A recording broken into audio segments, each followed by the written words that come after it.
Good afternoon. Today is the 1st of October and this is Classic Car Sunday at the Departure Lounge Cafe near Alton in Hampshire. This is part 2 of a slightly shambolic shuffle.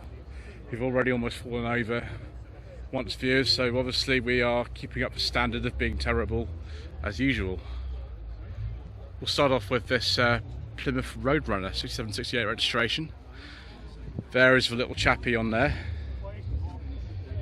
and there he is as well inside. Interesting colour, very sort of period actually for one of those. And then we've got something very interesting here. It's one of these BMW Z3 based kit cars. Oh, don't trip over the front. No, it's based on MX-5. Okay. It's a Contribute Automotive. Okay. Oh my gosh, this car's been converted twice. First in Aston Martin, and then now into a sort of MX-250 GTO. That's interesting. Another Beetle here, with the headlamps that don't go directly upwards, so sort of sloping back. So before about 1967, but not exactly sure what year that is really at all. Probably mid 60s. Triumph TR, I think this is a TR3. Yes it is, be from the late 1950s I think. Actually it says July 56, so there we go. Volkswagen, let's just get this right, T4 I think that is, I'm not sure what engine's in that. Volvo 940 estate with a very interesting grille. This is custom on it. 93, 94 registration. Looks like an SE actually from the interior. Later rear lights. Oh, it's just an S, but it's a turbo. Interesting. It's quite an unusual specification. Porsche Cayman S. I'm not exactly sure what year this is. Very nice biscuit leather interior though. That's very agreeable. And then an absolutely enormous Chevy pickup. Quite a recent one. 20 plate. It says ZZ1, I don't know what that means, but interesting. The rules for the show are very, very strange. Like, you know, it says up to 95, but that's a 20 plate truck, so I don't know what that's doing in here. I like this S14 though, 200SX, one of the last ones for our market. They finished production I think in 99, but some were sold into 2000. This might be the one with the touring pack actually, with the leather and things like that. I do like these. TVR Griffith I think this is, with the, I think Ford Escort or Ford Fiesta rear lights, I never remember. I think they're a Ford Escort Mark IV Estate rear lights. Very nice. And then an RX-7. This is the FD I believe, from the early to mid 90s, with a purple strut brace. Oh, that's better viewers. Ooh. A Triumph Dolomite Sprint 1978-79, and in very similar spec to the one that was in the Professionals. I think it was a different interior, but that is the same colour and everything. Correct wheels, correct roof, absolutely amazing. Where can I get one? Also amazing is this Ford Escort RS600i, which is sort of like a predecessor to the RS Turbo, Mark III based, with the 1.6 CVH, very, very rare. And that looks all sort of cracked up together as well, with the right driving lamps and the alloy wheels and the graphics. Very nice, 83, 84. We've got something for the 30s here in Austin. Not a 7 or anything, maybe a 10, I'm not sure. Another bay window Volkswagen here, very early one, 1967-68, came out in 67. This has been used recently for weddings, which is what we seem to be used for. It's a Westphalia as well. Lotus Excel. I think it's the only Lotus we've seen so far. Interesting seats, they look kind of like Volvo seats actually, they're not. Look at the information sheet on here. Oh, it's for sale. It's a up for £7,050. Call 07795035340. As Mr. Bill from Fuel Power Channel says, this could be yours. 1970-71 bay window. See a lot of these here today, obviously. But which right-hand drive as well. I wonder if those were a pair that came in. Buick Skylark Custom. That is a 77 plate, but 71 tag. So clearly this car was imported before 1981, and just the plate that it's imported on, slapped on. But it is a 71. Then the Cadillac Coupe de Ville, 1963. That is absolutely enormous. There's a little one in the back there. Absolutely, utterly vast, like a sort of oil tanker. Wow.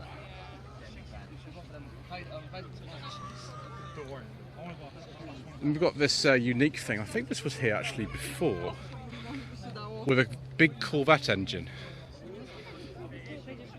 Definitely a hot rod. A 27 plate.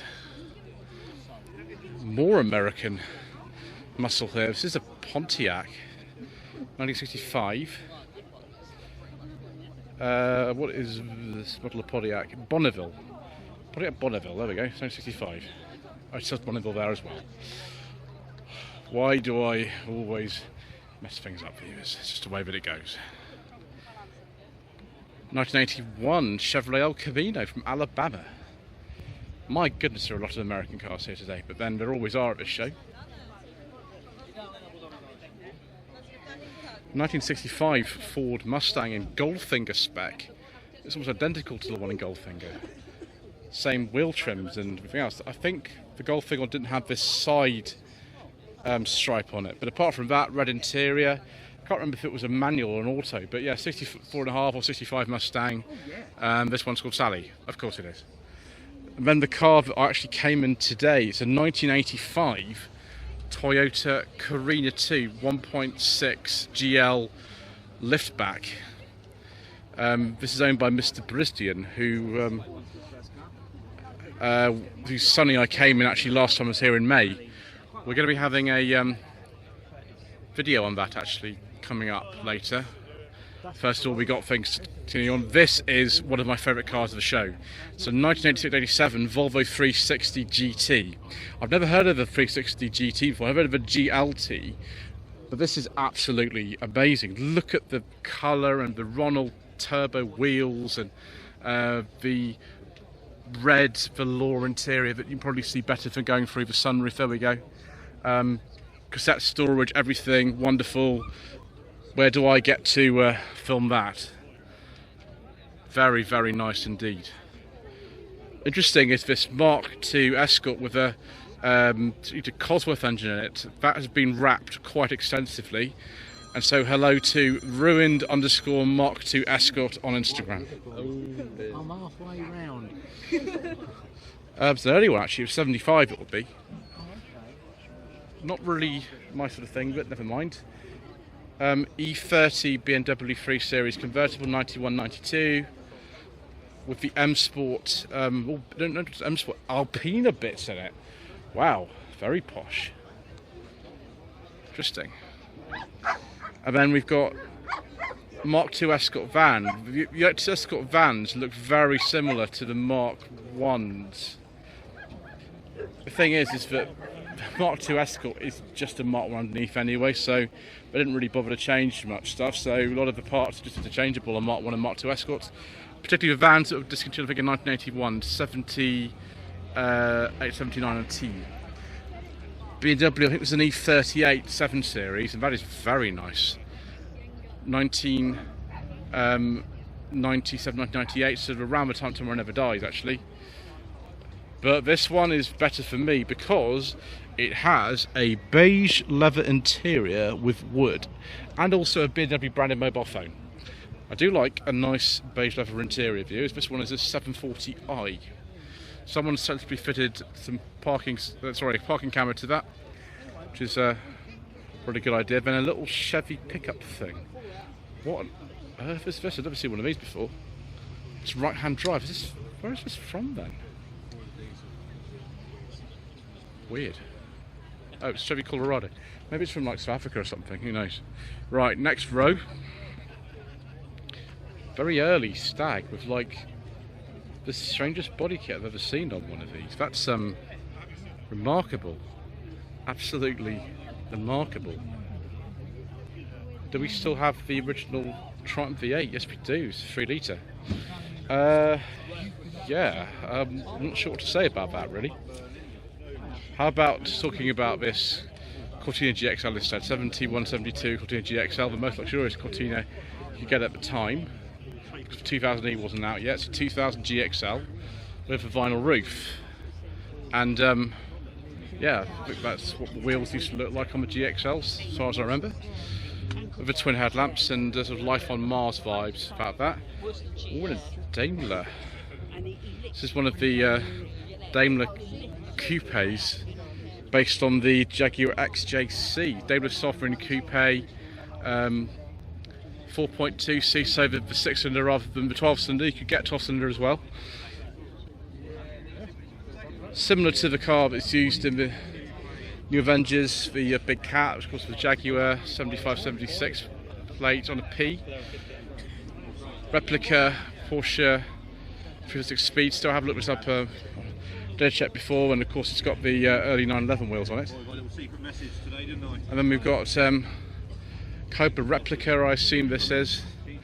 I don't think if it's a genuine Cobra it would even be here. It's too late anyway for a Cobra on a J plate.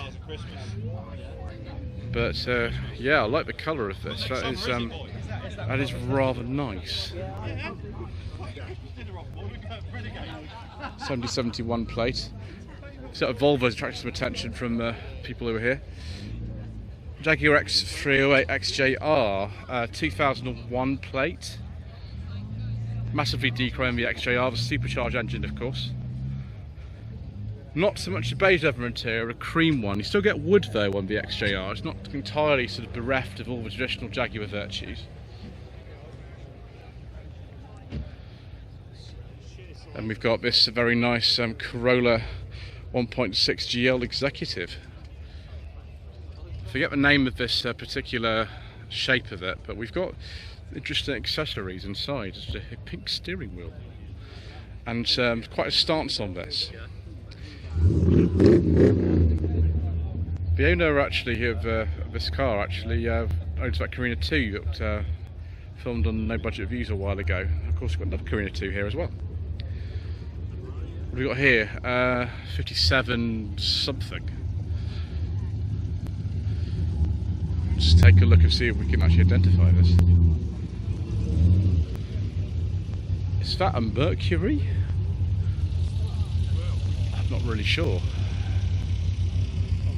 That MGB appears to have come possibly not in the best sort of place.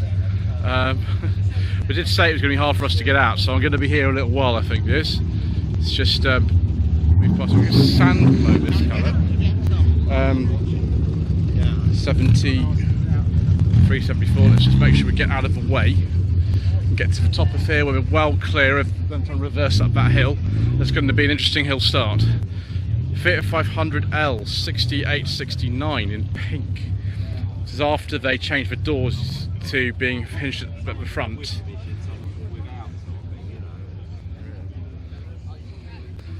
It's like one from Cars, isn't it? I think they have a sort of MX-5 or Unos in Cars as well, don't they? They have one of those. 8990 Unos Roadster, one of the very first of them. Japanese domestic market with a little Momo steering wheel. Gosh, that MGB. Yep, Foglight Unos. Another MG CGT this time here.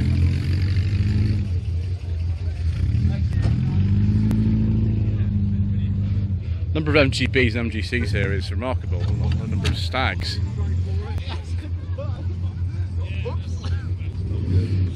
Got more Stag action here.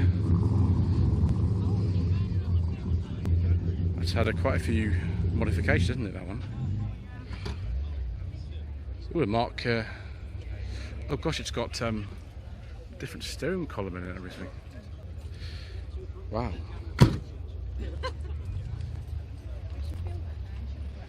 I like the colour of that. That's very nice. Hillman Imp here, 72, 73. All sort of modified for some racing action, looks like. I think that Stag's actually a very early Mark II, because it's not got the interior light with the possession of the Mark 1s. Golf GTI 16 valve, it looks like a big bumper one actually, this 1989 to 90 plate. It's probably a 90. Enormous ball bay wheels, absolutely enormous. Just think sort of modified gear lever, very sort of max power look about that. It's a 16 valve one as well. Another big bumper, Mark II Golf GTI 16 valve. Let's have a look and see if the dash is sort of different from the early ones. Yeah, it is a bit different, isn't it? Still really kind of austere. You know, the Volkswagen didn't really go in for sort of luxury in the dashboards of their normal cars back in the day. Nice colour, that one. Then we've got Cadillac as well. This will be from the early 50s, won't it? Oh, it's been insured somewhere else in Italy. Enormous, isn't it? Absolutely and utterly vast car. And then we've got another sort of old Cadillac here. This is, I think, the 40s or something like that. Yeah, not sure exactly what year. Ooh, a Polo G40, very similar to the one that I filmed on Tweed Jacket Reviews in 2019. In fact, almost an exact replica of it. BBS wheels, correct interior as well. Very, very heavy on the steering. Really heavy on the steering, these ones. You need real muscles to actually turn it. That, yeah, Mark II facelift on the brakes, so in it on the brakes is still shocking. 91, 92. 1965 Ford Anglia 105e Deluxe with some interesting wheels on it. There's another even rarer Anglia here actually, which we'll come to in a bit. And we've got what this is. Gosh, look at all that underneath there. It's a Morris 10.4. New centre chassis due to the rust. Triumph renown indicator pod, hubcaps are IKEA fruit bowls, modified rear wheels of TR6, fronts of TR2, modified Triumph Stag hubs, MGB engine. That's one of the most modified cars I've ever seen at this event. And we got the Volkswagen, I think the T3 Synchro, right-hand drive. This would be a UK one. That's a rev counter, very posh.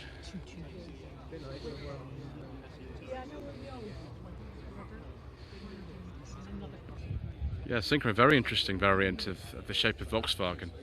Plymouth Fury 3, 1968-69. This looks like something at one of those 1970s cop shows. That sort of car that they chase, that sort of thing, isn't it?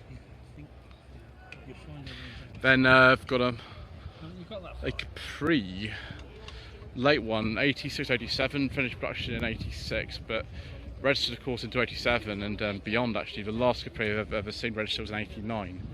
So yeah, I don't know what specification that one originally was.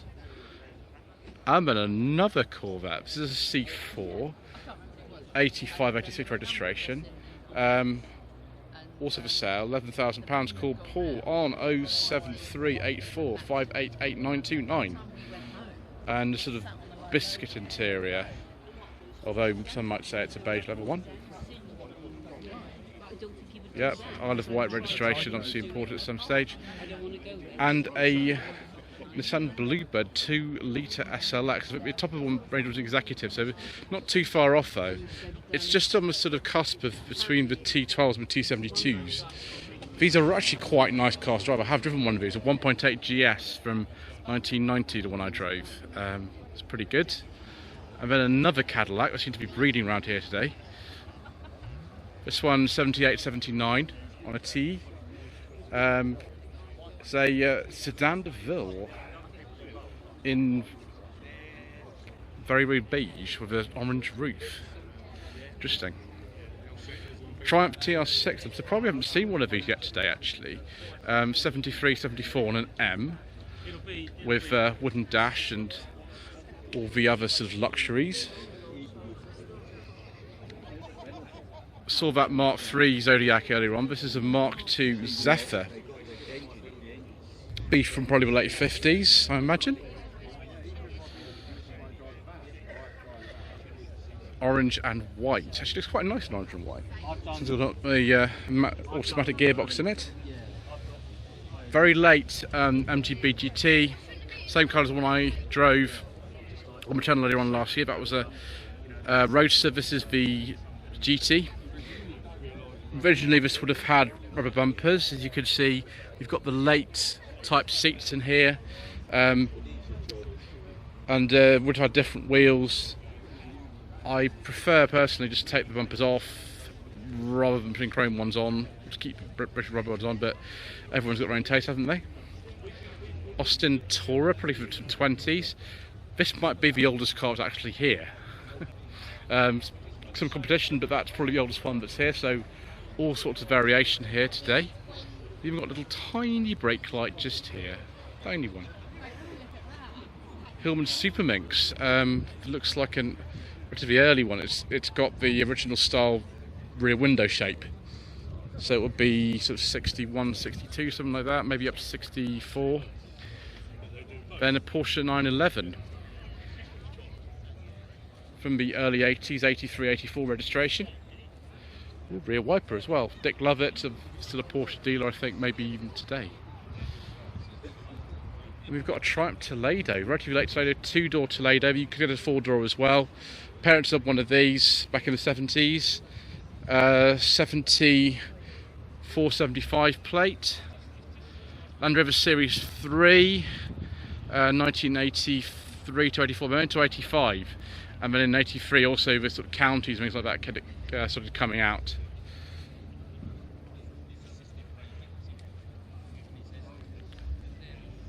Rover 3500 V8 P6 74-75.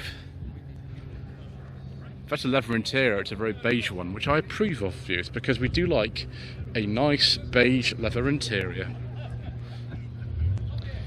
Mark 1 Escort 4-door with some stripes on it. Latest seats and things, I think. Auto. I wonder if this is like a 1.3 or something. Don't know. 72, 73 plate on an L. 70, 71 Cobra plate, but this will be a lot newer than that. Really, it's a 71. I wonder if it's been sort of modified, I think. Oh my gosh, now that is very special. That's an Opel Manta Berlinetta. This is it was right, Manta B. It's before the facelift in 81. It's have a Cameron head engine in it, but Berlinetta was of a luxury trim. Someone's even put like a panel for electrics from an R50 Mini in there. So on a V, I think. Yes, a V. So 79 to 80. Opels were sold over here alongside Vauxhalls. And then another one of these 50s Austins. This is an A90. It's similar to the A55, but it's got a 6-cylinder engine. That is that's pretty good. It's pretty front end on that. I don't believe actually that this was here earlier on. 1992 to 93, Lancia Delta HF Integrale. This looks really original, looks unmodified and unmolested.